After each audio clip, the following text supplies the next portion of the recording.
Okay. Hi, everyone. I also have 5 minutes, so we will see. I have 17 slides, so I didn't plan properly. I'm Rishi. I'm the co-founder and CEO of PocketHealth. I founded PocketHealth back in 2016 with my brother, who's our co-founder and CTO, and we've been focusing on building a platform that helps close all the loops in the patient care journey, and we started with images. The things that diagnose you, MRIs, X-rays, our belief was that if we can get patients access to that more quickly, the reports that come with those images, we can identify the follow-ups, next steps, give them second opinions, and make it so no patient has to fall through the cracks. We've gotten to a decent amount of scale, just a little bit of context, because most of this talk is about what we did with the AI wave, but we have 1.5 million patients on the platform, over 800 hospitals across the US and Canada. We raised about 75 million of equity capital across 3 rounds. And then we ran into this situation where this amazing thing happened in healthcare, which was AI. And everyone has been really excited about building things that made doctors more efficient, unlock clinical insights inside the EMR. Inside our world, specifically in radiology, you had Toronto luminaries like Jeffrey Hinton saying, look, don't even go and become a radiologist. In 5 years, you're going to find that deep learning can do it better. It was a little bit off. That was 2016, and I still see every radiologist working. But the main point is that there was this Cambrian explosion in radiology a couple of years ago where tons and tons of applications became FDA approved, Health Canada approved, and everyone started to build in this direction. That how do I use radiology AI, LLMs, and all these advances in a way that could make the healthcare system more efficient, especially from the position of a provider themselves. And most of today is really talking about what do you do when there is a large technological change and everyone is running in one direction and all the opportunity seems to be in one direction, but the ethos of your company is something different. What you started your company to focus on is something different. What gets you out of bed, what you like to focus on is something different. And for us, that different piece was, well, what about the patient? So our belief was that in healthcare, as everyone knows, everyone's been through the different issues over time. Right now, if you order Uber Eats right now to TMU, you know when that's going to arrive. You know whether the guy is even driving a bike or a car, as if that matters. You know exactly when they'll get there. But in your healthcare, they're like, hey, show up when the doctor's ready. And by the way, they won't be ready. And then, oh, you didn't have your CD-ROM of your MRI. And okay, come back the next day. You have no transparency, no visibility. You are not the customer. You move at the pace of the system. And you should thank your you feel like our patients call us and they're scared of their doctor. I don't want to upset them. I don't want to feel like I don't want to make a mistake. And that is the situation in healthcare that really we wanted to fix when we started this company in 2016. And the end result is really this idea that if you put the patient at the center, everything gets easier. Data flows better. All of this makes more sense. And that is what got us to this level of scale. So 1.5 million patients across all these different hospitals and imaging centers, including almost every hospital in Ontario. So you can go out now and get all your records on PocketHealth. But the main thing is okay, so if this was our thesis, if this is what we started PocketHealth to do, then what do you do when there's a big technological shift and everyone is saying that all of the TAM is on the B2B side?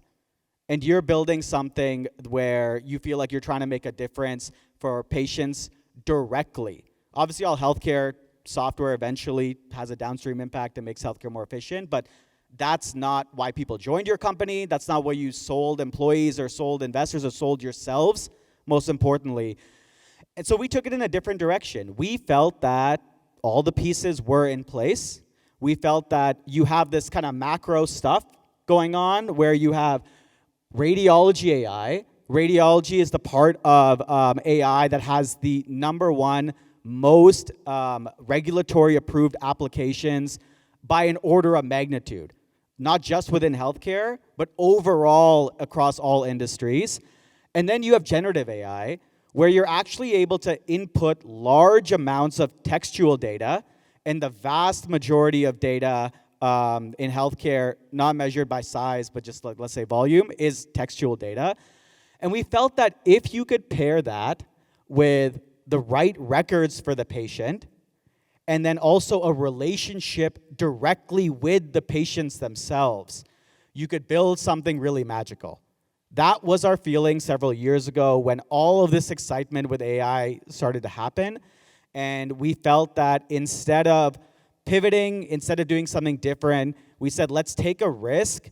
And it's not even like we did a TAM analysis or anything like that. We were like, what do we feel like building? What is cool? What's interesting? And more importantly, what is no one else seeing?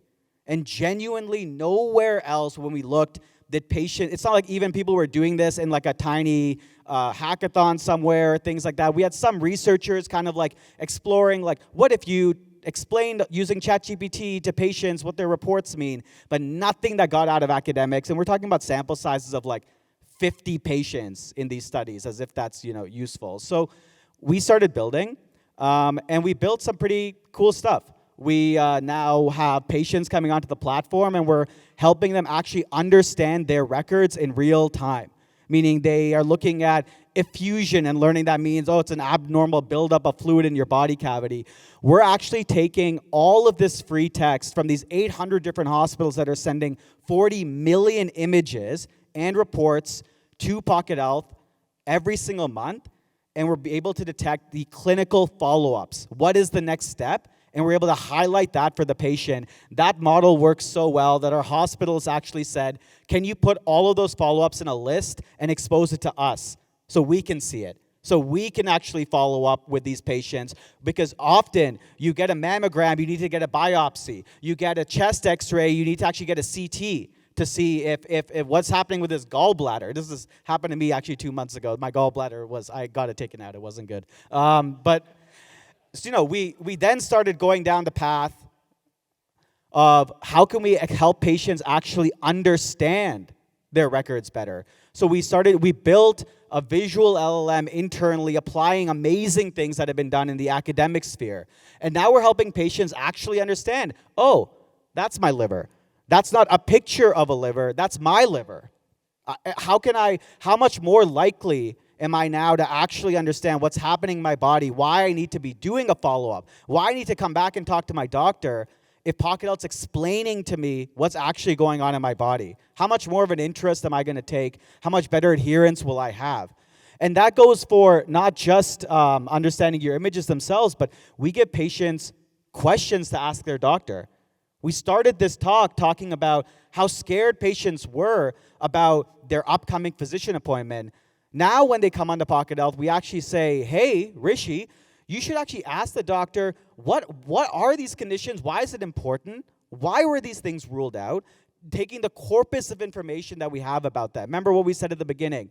Generative AI, radiology AI, right records, and most importantly, direct-to-patient connectivity. We could not build this thing without any of those four, but nobody saw that these four were puzzle pieces that were disparate, and we put them together. We only put them together because we had no choice. We were like, we don't want to pivot. We only want to work on a direct-to-patient facing solution. So what do? We're not going to pretend AI doesn't exist. We got to raise a Series B. So we gotta, let's move on, right? We also, there's an incredible technology in the Toronto ecosystem. We've been able to even implement third-party AI applications. This is a great one by 16-Bit, which is a Toronto-based company. They do amazing work that actually take your x-rays on PocketHealth, any x-ray for any reason, and they'll tell you if you have low bone mineral density. They will tell you if you're at risk for early osteoporosis. So actually catching things that nobody could see with the naked eye, that no one even tested you for, but incidentally, what it did is it's able to give you more information. So just to wrap up, where we kind of ended up after this big piece and where we're going is we started off as a platform that just let patients access their records, and access is always the first step. And now we really help them I'll just keep clicking, engage with their records, and then also act and know what to do next. And the end result is really where we started. Yes, there is this technology wave. It's amazing. It's incredible. There will be future waves. If there's anything you can take away from this talk, is that we saw the wave like everyone saw it, but we felt that this was the most important thing because this got us to where we were. It got us to product market fit. It got us to loving our jobs. So why would we change that? And we swam in a, I wouldn't say against the current, but in a direction and down a little river path that nobody else was swimming down. And now, several years later, we have 1.5 million patients on the platform, and we can't wait to be here maybe in a couple of years showing you more amazing things we're doing for patients. So with that, happy to take any questions, and thanks everyone for having me here.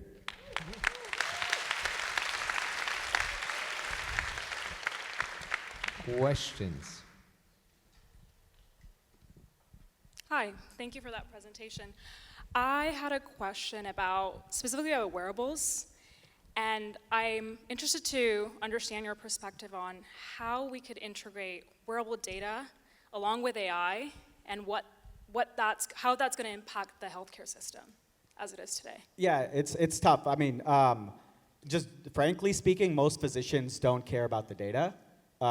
There's a lot of it, so AI can definitely help aggregate it together and draw signal from it, and then you could make a thesis, okay, then a physician is more likely to pay attention to it and then actually change your care path because of it.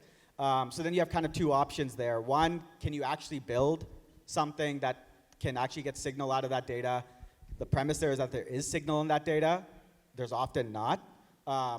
But then also you could say, who cares if a physician cares about it, can actually get the patient to, I don't know, notify that you've been walking fewer steps or whatever it happens to be, and you make a lifestyle change. So I think AI has an important role to play in terms of like making the data more clinically digestible, assuming that there's clinical relevance in there somewhere. Hey, so I have two quick questions. One is, you put the patient at the center of, I don't know, I guess the healthcare cycle or whatever, circle or whatever you want to call it.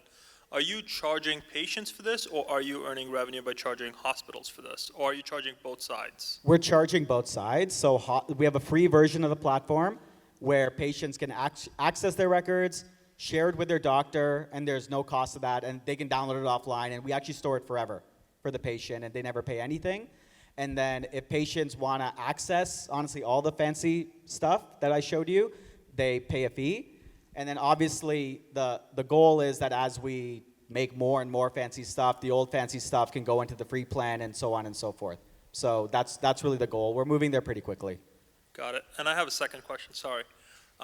With regards to your data, I noticed that most of your presentation was concentrated on medical imaging.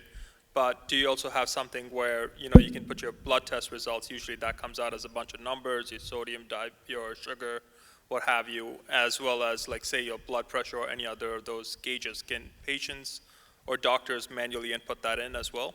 Yeah, Thanks. So patients can actually put in all of their non-imaging data as well. Most of our AI applications are focused on drawing insights from the vast majority of our data, which is the radiology data. So we haven't transported most of the really exciting applications over to that. That's really a prioritization thing. We'll definitely get there. Patients definitely want to get the same types of insights on their non-radiology data. Thanks for the presentation, and I also want to say thank you for PocketHealth. I do credit PocketHealth for basically allowing my wife to get emergency brain surgery 2 years ago.